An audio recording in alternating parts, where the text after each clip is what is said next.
Assalamualaikum warahmatullahi wabarakatuh.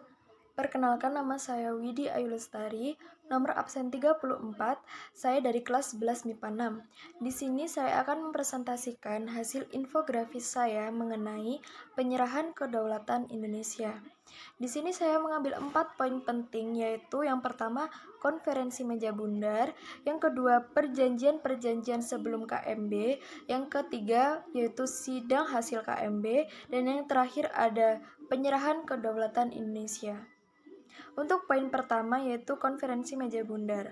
Konferensi meja bundar dilaksanakan di Den Haag, Belanda dari tanggal 23 Agustus hingga 2 November tahun 1949 dengan beberapa peserta antara lain yang pertama ada Willem Drees selaku Perdana Menteri Belanda sebagai Ketua KMB.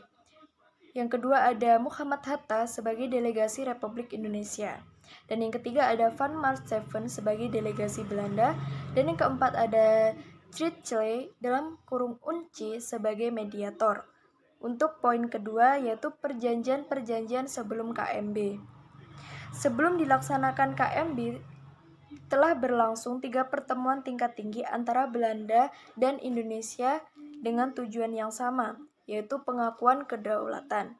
Lalu dihasilkan 3 perjanjian penting. Yang pertama ada Perjanjian Linggarjati tahun 1947.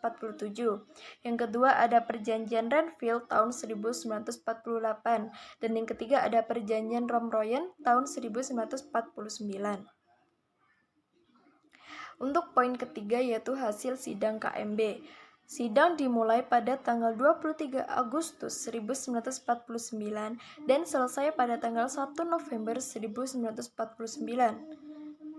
Dan dihasilkan 3 poin penting, yaitu yang pertama ada piagam penyerahan kedaulatan dari Belanda oleh Indonesia.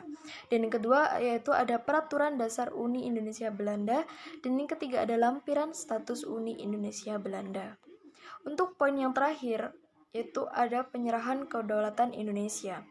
Tanggal 21/1949, Presiden Soekarno membentuk 2 delegasi untuk menerima penggabungan Republik Indonesia ke Republik Indonesia Serikat atau disingkat RIS.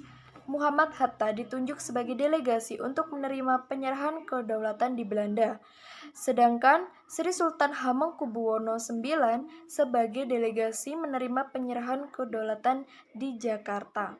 Pada akhirnya, kedaulatan Indonesia diakui oleh Belanda pada tanggal 27 Desember tahun 1949 pada pukul 10:17 pagi waktu Indonesia setempat. Ratu Juliana selaku penguasa kerajaan Belanda menyerahkan akta pengakuan kedaulatan terhadap Indonesia. Momen ini terjadi dalam sebuah upacara di Istana Dam Amsterdam. Sekian presentasi dari saya, kurang lebihnya saya mohon maaf. Wassalamualaikum warahmatullahi wabarakatuh.